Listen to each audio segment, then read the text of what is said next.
Lundi 15 janvier 2024, mesdames et messieurs, bienvenue sur 1 minute dans le monde depuis le studio Rika Madjougou. Avec plus de 430 sièges sur 470 à pouvoir, l'union sacrée du président réélu Félix Tshisekedi est en tête des législatives avec le parti présidentiel UDPS et ses partis satellites et alliés. L'opposition a subi des revers et dénonce les résultats du scrutin toujours provisoire. Des résultats qui ouvrent la voie au contentieux devant la Cour constitutionnelle. La plupart des requérants pourraient sans surprise provenir de la majorité au pouvoir, bien que confortés par un score inédit d'au moins 430 députés sur quelques 470 pourvus à ce stade. La coalition du président réélu Félix Tshisekedi compte dans ses rangs des mécontents qui ont fait savoir leur colère sur les réseaux sociaux ou dans les couloirs. Ils dénoncent ces résultats que certains assimilent à des nominations et d'autres à un règlement de compte. Mais à la CENI, un responsable estime que beaucoup de contestataires ne maîtrisent pas la loi électorale et le mode de calcul du seuil. Les opposants radicaux, quant à eux, rappellent avoir déjà rejeté ce processus électoral et les résultats qui en découlent. À Madagascar, la composition du nouveau gouvernement a été annoncée ce dimanche soir, un peu moins d'un mois après l'investiture du président Rajoelina pour un second mandat et 10 jours après la reconduction de Christian Nsay au poste de Premier ministre.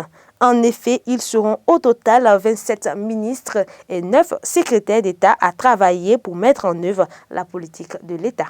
Des poids lourds de l'ancienne équipe restent en place. Sur les 27 ministres, ils sont 15 à avoir été reconduits, dont 14 au même poste. Tous hier ont prêté serment lors de la cérémonie d'annonce du gouvernement et se sont engagés notamment à ne pas céder à la corruption. La nomination de 9 secrétaires d'État pour renforcer l'équipe actuelle devrait avoir lieu sous peu.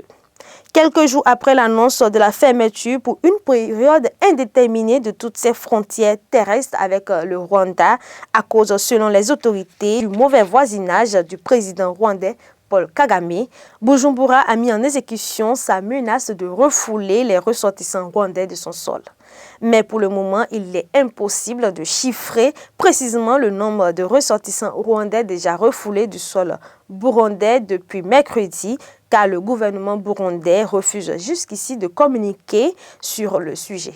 L'ONG SOS Tortue Burundi, quant à elle, parle d'une trentaine de ses ressortissants remis aux autorités rwandaises jeudi et vendredi, rien qu'au poste frontière de Roi dans la province de Cibitoke, au nord-ouest du pays. Au Brésil, de fortes pluies se sont abattues hier dimanche à Rio de Janeiro et ses environs, faisant au moins 11 morts selon le bilan des pompiers. Recensés dans les quartiers, les décès sont la conséquence de noyades, électrocutions et glissements de terrain. Les pompiers de Rio sont toujours à la recherche des portés disparus. Ils ont indiqué avoir procédé à 200 interventions, principalement des sauvetages, aides en raison d'inondations et de glissements de terrain. Le maire Edouard Paes a recommandé aux habitants d'éviter de se déplacer pour ne pas entraver le travail des agents publics et mettre leur vie en danger. Finissons par un drame en Tanzanie. 22 mineurs artisanaux sont morts dans un glissement de terrain dans une mine du nord du pays hier dimanche. Le drame est survenu dans une mine du district de Biriadi, dans la région de Simouyou, à plus de 500 km au nord de la capitale de Dodoma. Je cite, « Alors que nous mettons fin aux opérations de sauvetage, le bilan s'établit à 22 morts, tous des hommes », a déclaré dimanche après-midi à la presse le responsable par intérim des services de secours de la région, Faustine Mtitu. La Tanzanie et d'autres pays d'Afrique de l'Est tels que le Kenya, l'Éthiopie et la Somalie sont confrontés depuis plusieurs semaines à des pluies torrentielles liées au phénomène météorologique El Niño, qui ont déplacé plus d'1 million de personnes en Somalie et fait plus de 300 morts dans la région. C'est tout pour aujourd'hui. Merci de nous avoir suivis. À très bientôt.